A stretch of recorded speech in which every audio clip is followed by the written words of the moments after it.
Tout le monde sur le plateau a compris la vérité tacite. S'il ne pouvait pas corriger l'apparence de la porte des étoiles elle-même, le film entier était terminé avant même d'avoir atteint le public.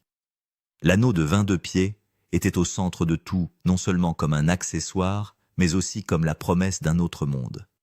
Et lorsqu'il n'inspirait pas l'admiration, lorsqu'il paraissait plat et sans vie sous les lumières du studio, la panique s'emparait de la production.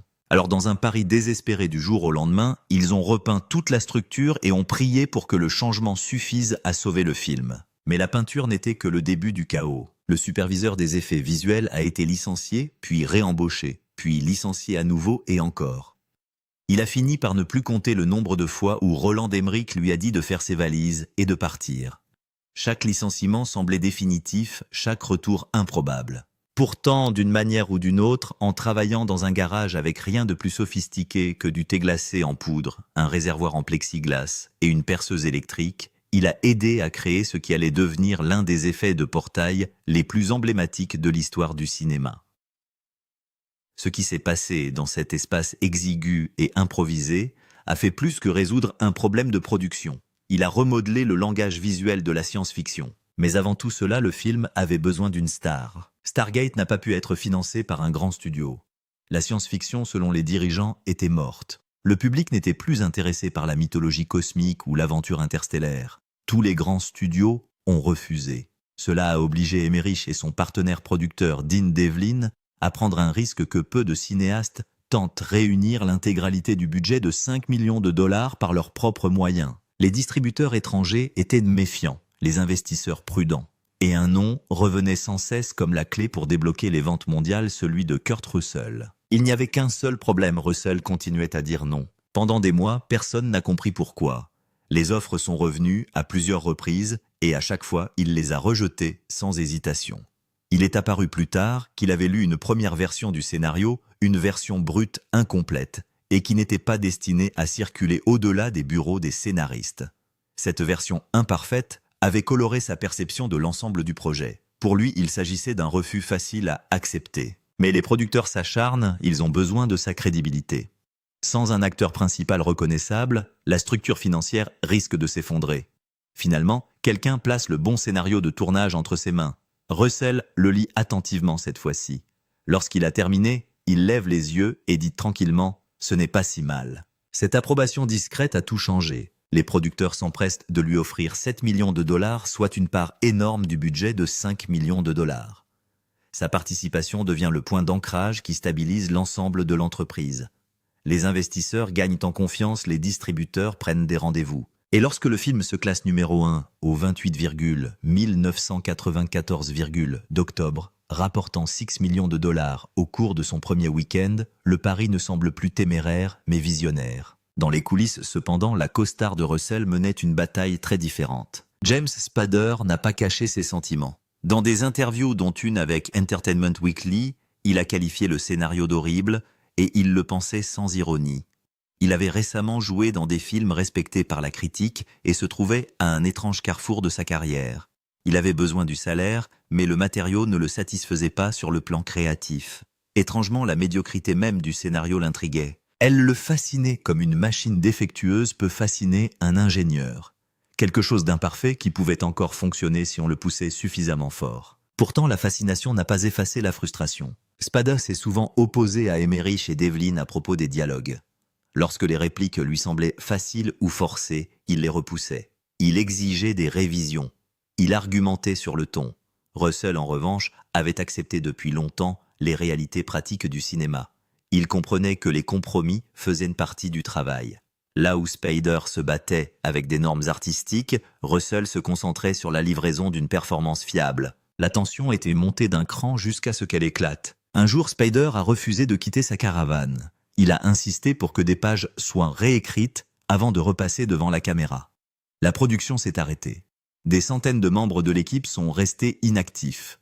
Chaque minute de retard a fait perdre de l'argent à un projet déjà financé sans les filets de sécurité des studios. Emmerich et Devlin ont pris des stylos et ont commencé à réécrire des scènes sur place en improvisant des solutions justes pour relancer la dynamique. Puis Russell a perdu patience. Il a marché jusqu'à la caravane de Spader et l'a confronté directement.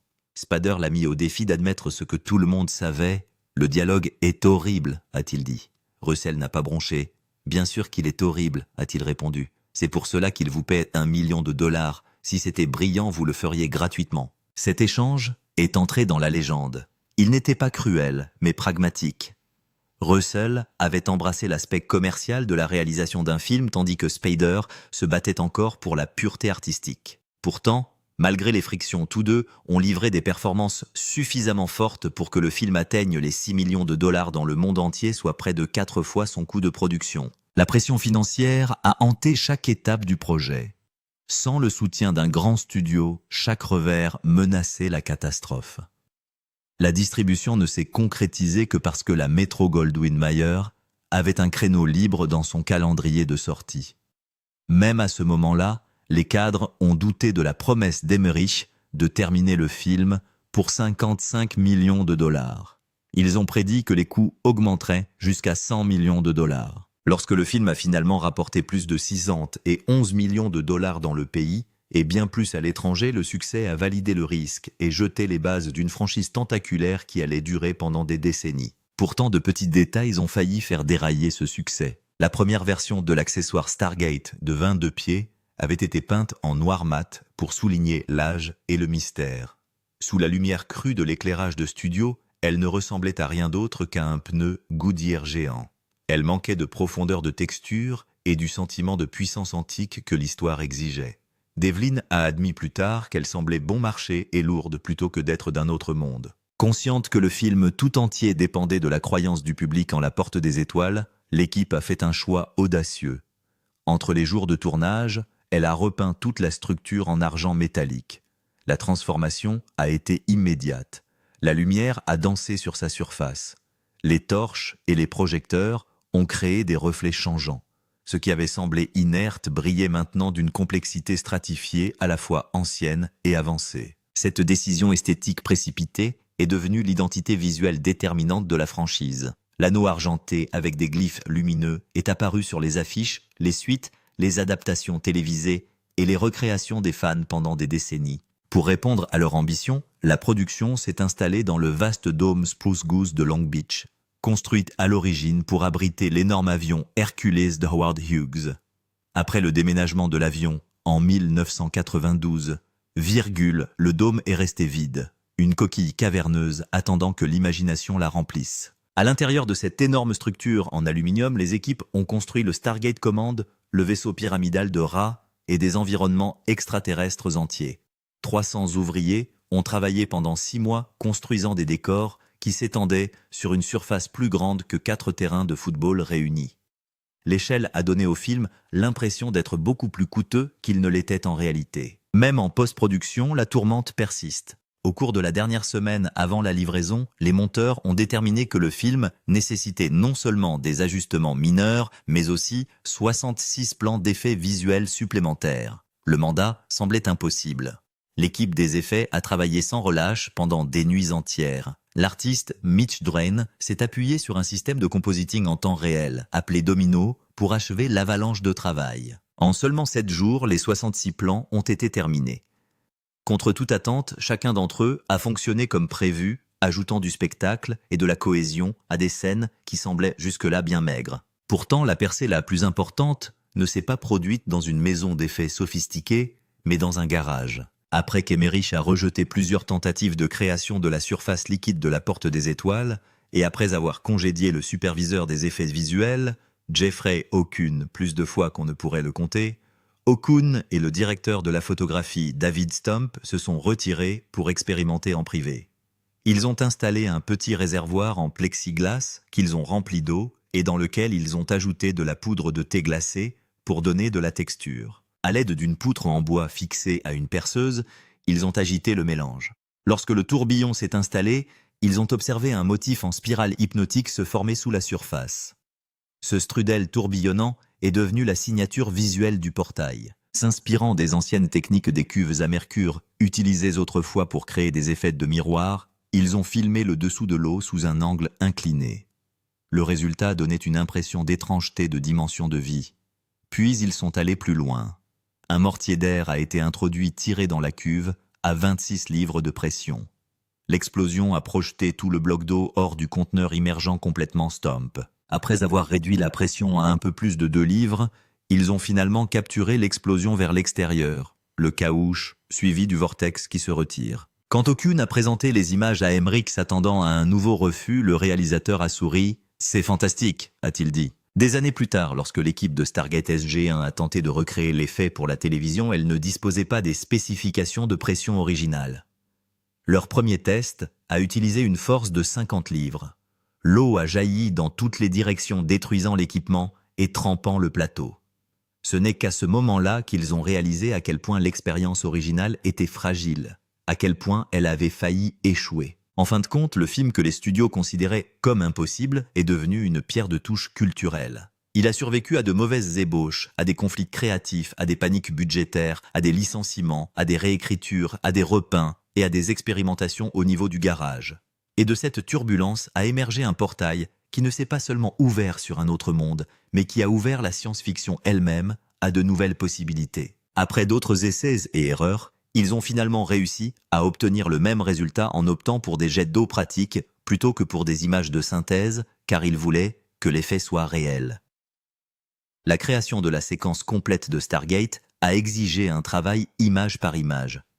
L'équipe a filmé des liquides à grande vitesse, parfois à 120 images par seconde, puis elle a superposé les images à la main. Le rendu du voyage à travers le portail a pris 30 jours sur les ordinateurs disponibles dans 1994, Quand Emmerich a vu la version finie, il l'a tellement détestée qu'il a renvoyé aucune. La pression est montée, les esprits se sont échauffés. Aucun et l'artiste Jeff Williams ont même fini par crier sur le toit avant de rire et de se remettre au travail. Ils ont recomposé les éléments existants dans de nouveaux espaces de couleurs, au lieu de refaire le rendu, et cette version a finalement obtenu l'approbation d'Emmerich. Les défis se sont poursuivis sur le plateau. 2 caméras devaient être positionnées à des angles de miroir parfaits pour les acteurs franchissant le portail. Des lasers intégrés à l'accessoire ont été utilisés pour marquer l'endroit où le plan d'eau serait ajouté plus tard. Mais les lasers étaient accompagnés d'avertissements concernant les risques de lésions oculaires. Lorsque Russell a appris que les regarder pouvait rendre aveugle, il a refusé de passer avant que quelqu'un ne lui prouve que c'était sans danger. Aucune s'est tenue dans le faisceau pendant 5 secondes entières pour lui montrer que cela ne ferait pas mal.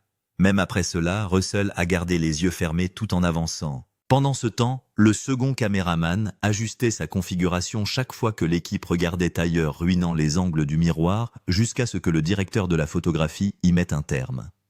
Le travail sur ces plans morphologiques dans Stargate a duré plus longtemps que prévu, et s'est lentement transformé en 9 mois de frustration pour l'équipe. Ils n'étaient censés créer que 5 plans, mais chacun d'entre eux leur échappait, parce que rien ne se comportait comme il le fallait. Au début, ils ont fait confiance à un tout nouveau logiciel de morphing pensant gagner du temps. Lors des premiers tests, le programme s'est tellement dégradé que les oreilles s'éloignaient des visages et flottaient sur l'écran. Roland Emmerich a regardé les tests et n'a cessé de répéter qu'il fallait que cela ait l'air mécanique, pas lisse, ce qui a rendu les choses encore plus difficiles. Sa demande a conduit l'équipe à une idée étrange qu'ils ont appelée l'espace négatif. Ils voulaient que les objets se plient dans des endroits qui ne devraient pas exister, et plus ils l'exploraient, plus cela semblait impossible. Les rigs de contrôle de mouvement prenaient des nuits entières à installer et ne pouvaient être utilisés que pour le premier plan du matin avant d'être démontés à nouveau. Finalement, l'équipe a abandonné tous les outils qu'elle avait achetés et a écrit son propre logiciel à partir de zéro. Même aujourd'hui, aucune admet que les morphes semblent toujours légèrement erronés, et d'une certaine manière, cette errance leur donne un sentiment étrange d'extraterrestre qui reste avec le spectateur. Le travail sur l'espace négatif a créé son propre labyrinthe. Aucune avait une formation en physique, mais cette idée l'a poussé à bout parce qu'elle allait à l'encontre de tout ce qu'il comprenait. Il a eu du mal à l'expliquer à Emmerich et aux artistes qui devaient lui donner vie. Ils essayaient de montrer des objets se pliant dans des dimensions qui n'avaient pas de règles. Emmerich assistait souvent aux démonstrations avec une cigarette et disait que cela ne fonctionnerait jamais, mais Okun continuait à essayer de faire en sorte que les mathématiques correspondent aux besoins du film. Les casques morphing n'étaient même pas de vrais modèles 3D. C'étaient des pièces 2D qui nécessitaient un compositing image par image parfait. L'équipe a dû filmer les acteurs avec les coiffes, puis les filmer à nouveau sans elles, puis construire des couches qui s'effaçaient et correspondaient à chaque changement de caméra. Personne n'avait tenté quelque chose de semblable avant 1994, et la technique est devenue l'une des premières étapes vers le style de morphing mécanique qui a fait la particularité de Stargate. Ces casques de protection en forme de serpent ont ajouté un tout nouveau problème, parce que les acteurs ne pouvaient pas du tout voir à travers eux. Les casques étaient en caoutchouc lourd moulé sur des armatures en plastique et le dessin détaillé du serpent recouvrait tout. Il n'y avait pas de trou pour les yeux, ni de fente cachée, ce qui rendait chaque scène d'action dangereuse. Les artistes devaient marcher lentement, mémoriser le sol sous eux, et faire confiance à l'équipe qui les guidait dans chaque position. Des fans sur Reddit ont plaisanté plus tard sur le fait que les Jaffa marchaient dans les murs ou sautaient des falaises, et la plaisanterie a fonctionné parce qu'elle était proche de la vérité. Les casques mesuraient environ 24 pouces dans toutes les directions, et même s'ils sont devenus emblématiques, ils n'ont jamais été pratiques. Lorsque Stargate SG-1 est arrivé avec un budget beaucoup plus restreint, la série a évité toute tentative de recréer les morphes complexes des casques du film, car cela aurait été beaucoup trop coûteux. Les yeux brillants à l'intérieur de ces casques provenaient d'une astuce simple, consistant à dissimuler des piles à l'intérieur du costume. Chaque casque contenait 2 piles de 9 volts collées sur du bois à l'intérieur de l'oreillette. Des fils parcourent la structure et alimentent de petites lumières derrière les yeux rubis de la résine. Lorsqu'ils s'allument, l'effet est organique et menaçant sans qu'aucune technologie ne soit visible. À l'intérieur des casques, les noms des acteurs sont écrits à la main ainsi que des numéros permettant de les suivre. Certaines répliques ont ensuite utilisé des piles de montres collées à des diodes électroluminescentes, ce qui prouve que l'idée était vraiment basique.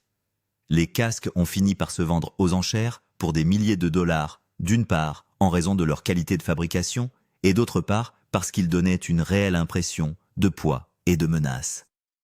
Les yeux brillants ressortent si bien que les cosplayers copient encore le design aujourd'hui. Comme les acteurs ne pouvaient pas voir, chaque scène de combat devait être chorégraphiée avec une précision militaire. Les cascadeurs apprenaient des routines lorsque les casques étaient enlevés, puis les exécutaient à l'aveugle une fois le tournage commencé. Les membres de l'équipe devaient les mettre en place et leur donner des conseils en chuchotant entre les prises. Les spectateurs peuvent le remarquer une fois qu'ils connaissent la vérité et voient à quel point les Jaffa avancent prudemment dans le chaos qui les entoure. Les fans ont par la suite plaisanté sur le fait qu'un Jaffa mettait un casque en danger, espérait le meilleur et tirait à l'aveuglette. Dans l'histoire, les casques étaient censés avoir des écrans nanotechnologiques qui se repliaient dans l'espace négatif, mais la série l'a rarement représenté en raison de son coût. En regardant la scène de combat avec Kurt Russell, le défi est évident car les gardes se déplacent comme des hommes qui savent qu'un faux pas peut les faire tomber. Puis la caméra passe à l'histoire de Jay Davidson qui n'a jamais cherché à devenir acteur au départ. Il était assistant de mode à Londres quand quelqu'un l'a repéré lors d'une fête dans 1991 alors qu'il était ivre et qu'il rigolait. Il a travaillé avec les stylistes qui ont confectionné la robe de mariée de la princesse Diana et il n'avait pas l'intention de jouer la comédie jusqu'à ce que Neil Jordan lui confie le rôle dans The Crying Game sans même lui demander d'auditionner.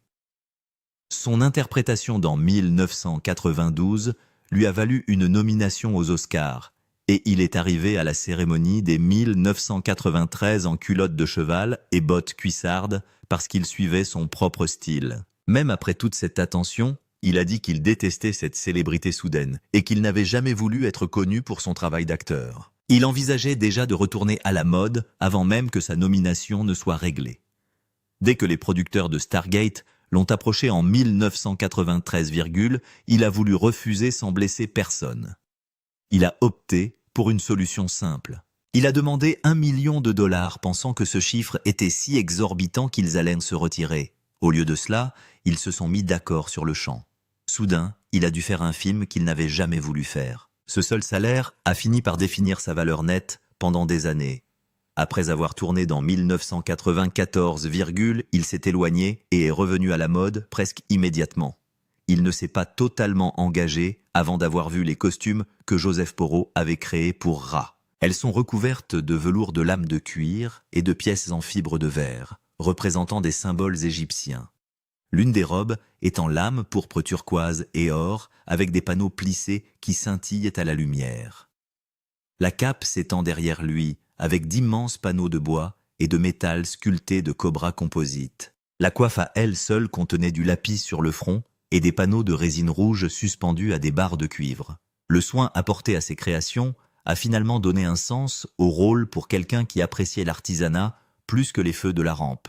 Ses choix personnels ont apporté de nouvelles questions sur le plateau. Il a refusé d'enlever ses piercings au téton lors des scènes torse nu, si bien que les costumes ont dû être ajustés pour les cacher. Les angles de caméra ont changé l'éclairage aussi, et l'équipe de Porro n'a cessé de façonner les pièces de la garde-robe pour couvrir de minuscules détails qui ne cessaient d'être mis en évidence. Puis les choses ont pris une tournure étrange lorsque l'assistant de Davidson a disparu le deuxième jour de tournage avec son téléphone, son argent et sa méthadone. Il a paniqué et la production a ressenti le poids de son stress pendant des jours. Roland Emmerich a déclaré plus tard qu'il pourrait écrire un livre entier sur ce qu'ils ont vécu en travaillant avec lui. Alors que le tournage se poursuivait, Davidson avait du mal à prononcer ses répliques en raison de ses problèmes de toxicomanie. Ils lui ont donné des cartes géantes avec des orthographes phonétiques, mais il avait toujours du mal à les lire. Devlin a rappelé que Davidson n'était pas ce qu'ils avaient imaginé lorsqu'ils ont écrit le rôle. Les spectateurs ont mal réagi et ont demandé pourquoi Kurt Russell n'avait pas tout simplement écrasé le personnage. Cela a poussé les cinéastes à retourner dans la salle de montage. Ils ont ajouté une lueur ardente aux yeux de rat, changé sa voix et révélé un parasite extraterrestre à l'intérieur de son corps. Ils ont remodelé tout le personnage pour en faire le dernier survivant d'une race extraterrestre en voie de disparition. Lorsque Devlin a rencontré Davidson avant la sortie du film pour lui expliquer les changements, il l'a trouvé sobre et soulagé qu'il ne l'ait pas renvoyé. Davidson lui a dit qu'il l'avait sauvé croyant qu'il avait ruiné le film. Les montages ont amélioré les résultats des tests et ont aidé Stargate à éviter le désastre tout en plantant les graines pour l'avenir de la franchise. À l'origine, Ra n'était pas censé être un extraterrestre. Devlin a expliqué qu'il était censé être un humain au service des vrais extraterrestres. L'étrange présence de Davidson a tout bouleversé. Au lieu de refaire le tournage, ils ont accepté la bizarrerie et inventé l'idée d'un parasite extraterrestre contrôlant une hôte humain. Cette décision a ensuite donné lieu à toute la mythologie des Goa'uld. La voix dans le film final n'était pas non plus celle de Davidson. Son timbre naturel n'ayant pas la puissance nécessaire, l'équipe a reconstruit chaque ligne en utilisant des décalages de hauteur des pistes superposées et des effets d'écho. La musique du compositeur David Arnold a enveloppé la nouvelle voix jusqu'à ce que le personnage se sente ancien et divin. Les spectateurs testent, ayant toujours du mal à comprendre l'histoire, l'équipe a ajouté des sous-titres pour expliquer les lignes clés. Ils ont ajouté des dialogues extraterrestres plus clairs et de nouveaux plans qui ont révélé la véritable forme de Ra quelques secondes avant sa destruction. Ces petites touches ont tout changé. Soudain, l'histoire a fait tilt et le public a réagi. Le film s'est sorti des difficultés et s'est installé dans un succès inattendu. Les costumes de Porro ont orienté la forme finale du personnage d'une manière que personne n'avait prévue. Lorsque les réalisateurs ont vu Davidson dans son costume complet, dominant sous la coiffe massive, avec des yeux brillants et des couches de tissu chatoyants, ils ont compris qu'il ne pourrait jamais être un méchant humain comme les autres. Yuma et Buttercup Valley se sont transformés en un autre monde, une fois que l'équipage est arrivé dans la chaleur estivale de 1993, Le désert avait déjà suivi les traces de Star Wars et de Raiders of the Lost Ark, mais les réalisateurs voulaient encore le pousser plus loin. Ils ont construit d'imposantes structures extraterrestres, à même le sable les modelant d'après d'anciens dessins égyptiens pour qu'elles aient l'air d'avoir surgi des dunes elles-mêmes. Chaque fois que l'équipe terminait une prise, une équipe se précipitait avec des brosses et des râteaux pour effacer les traces de pas afin que l'endroit reste intact. Le mois de juillet a été choisi à dessein parce qu'il éloignait les touristes et les buggy des dunes. Il leur a donné le silence. Il leur a donné l'espace pour rêver d'une planète entière. Et lorsqu'ils avaient besoin d'énormes créatures extraterrestres marchant sur le sable, ils suspendaient d'énormes prothèses au-dessus des chevaux pour leur donner l'air de quelque chose d'impossible. La transformation était si convaincante qu'après la sortie du film, d'autres cinéastes ont commencé à appeler pour demander où se trouvait cet endroit étrange, car ils voulaient que tout leur film ressemble à cela. Mais toute cette beauté avait un coût, la chaleur était impitoyable. Les températures ont dépassé les 120 degrés Fahrenheit et ont refusé de redescendre. Les bouteilles d'eau en plastique ont fondu si quelqu'un les a oubliées sous le soleil. Les membres de l'équipage ont enterré leurs boissons dans le sable pour les rafraîchir. Presque tous les jours, des personnes tombent au sol victimes de la chaleur. Les ambulanciers sont restés à proximité parce qu'ils savaient que cela allait continuer. Les acteurs qui portaient les casques d'Orasgard ont souffert le plus car il n'y avait pratiquement pas d'air à l'intérieur. Les lumières des costumes rendaient la chaleur encore plus intense. Ils pouvaient à peine respirer. L'emploi du temps changeait donc constamment entre les premières lueurs de l'aube et la dernière heure avant la nuit lorsque la chaleur passait de mortelle à tout simplement insupportable.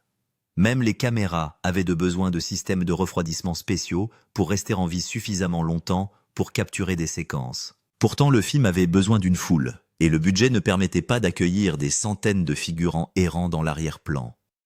L'équipe a donc imaginé une solution simple et étrangement intelligente. Elle a construit des figurines, les a enveloppées dans des robes en tissu et les a placées loin derrière les acteurs. Cela a permis d'économiser des milliers de dollars sans que personne ne s'en aperçoive dans les derniers plans. Ensuite, lorsque l'histoire est arrivée à la bataille finale, ils ont fait venir environ 1200 de vrais figurants qui ont dû monter et descendre les dunes couvertes de lourdes robes sous le soleil de l'Arizona. Ils ont mélangé de vraies personnes à l'avant des personnages en bâton à l'arrière et des images supplémentaires tournées sur écran vert autour de feux de cuisson pour compléter le monde extraterrestre.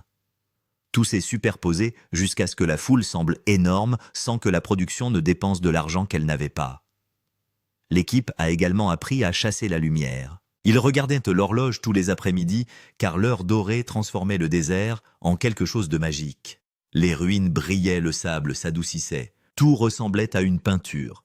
Cette douce lumière est devenue l'une des plus grandes forces du film et le directeur de la photographie a travaillé en étroite collaboration avec l'équipe pour en capturer le maximum pendant ces courtes minutes.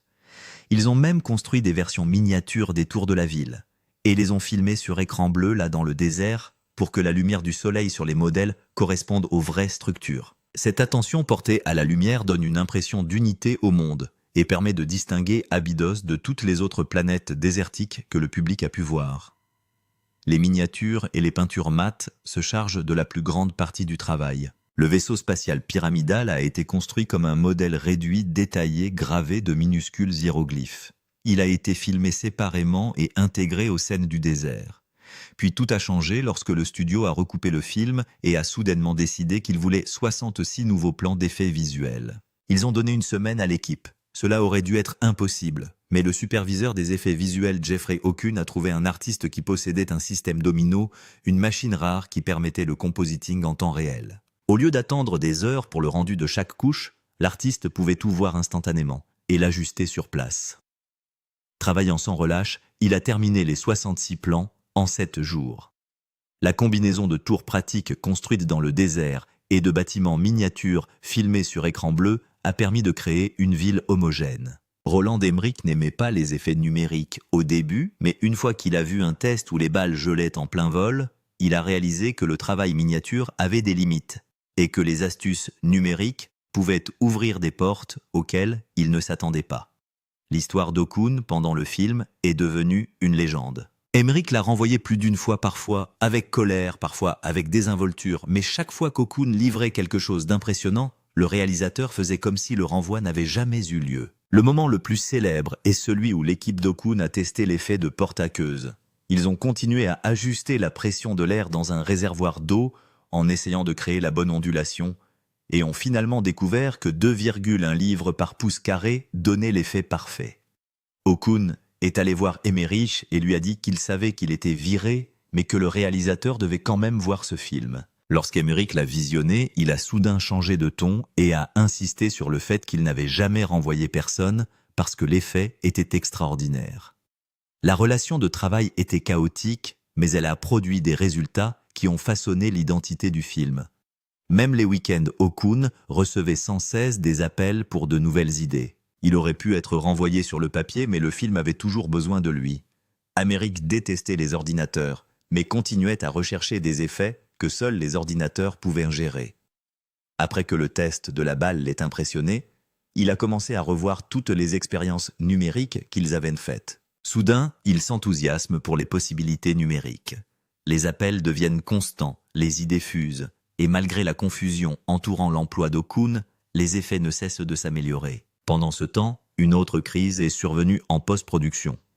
Après le recoupage, les monteurs ont exigé ces 66 nouveaux plans et l'équipe n'a eu qu'une semaine pour les terminer. Ils ont mélangé des pyramides miniatures, des ciels peints en mat, des explosions et des couches numériques qui ont exigé une précision incroyable. Les terminer signifiait sauver le film et le système des dominos est devenu la seule raison pour laquelle le programme a survécu. L'outil n'a pas duré longtemps dans l'industrie, mais pour ce moment fragile, il a été la machine qui a maintenu le film entier ensemble. L'équipe des effets visuels a travaillé entièrement à l'ère photochimique quand tout touchait encore à la vraie pellicule. Ils utilisaient des caméras Panavision de 30 cm et des pellicules Kodak. Il n'y avait pas de pipeline numérique moderne, pas de lecture instantanée, pas d'étalonnage des couleurs comme le font les cinéastes aujourd'hui. L'effet de porte-aqueuse provenait d'un vrai réservoir d'eau et de canons à air. Ils l'ont tourné à 120 images par seconde. La séquence du vortex de la porte des étoiles a nécessité 30 jours entiers de rendu sur de vieux ordinateurs. Ils ne pouvaient montrer que des images fixes et myriques et des diagrammes pendant que la machine travaillait. Les laboratoires s'occupaient de la synchronisation des couleurs. Les imprimeurs optiques mélangeaient les couches de film et plusieurs maisons d'animation travaillaient image par image. Ils ont construit des figurines, remplacé les ciels peints des arrière-plans mat et combiné le tout avec à peine quelques outils numériques pour les guider. Ce qu'ils ont réussi à faire avec ces limites impressionne encore les gens des décennies plus tard.